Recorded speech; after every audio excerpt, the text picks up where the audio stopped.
Hey everyone, welcome back to our channel.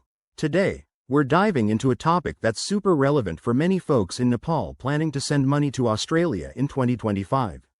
Whether you're supporting family, paying for studies, or handling business transactions, I'll walk you through the easiest and most secure ways to do this. Let's get started. First off, you need to understand the options available.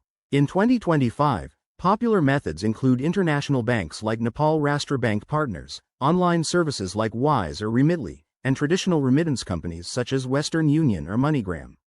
Each has its pros and cons, so choose based on speed, fees, and exchange rates.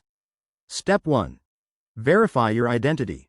Most services require a valid Nepali ID, passport, or bank account to comply with 2025's updated regulations aimed at preventing fraud.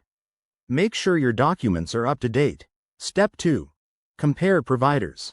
For instance, Wise often offers lower fees and real-time exchange rates, while banks might be more reliable for larger amounts. Check the current AUD to NPR rate, as it fluctuates. Aim to send when the Nepali rupee is strong. Step 3. Set up your transfer. Download the app or visit a branch, enter the recipient's Australian bank details, specify the amount, and review any fees. In 2025, look out for new digital tools that make this process faster with blockchain technology. Don't forget about potential pitfalls. Always use secure networks to avoid scams, and keep an eye on transaction limits. Some services cap amounts for first-time users. Also, factor in any taxes or additional charges in Australia. Finally, once your money is sent, track the status and confirm with the recipient.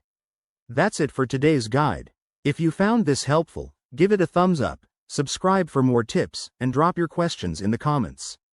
Thanks for watching, and see you next time.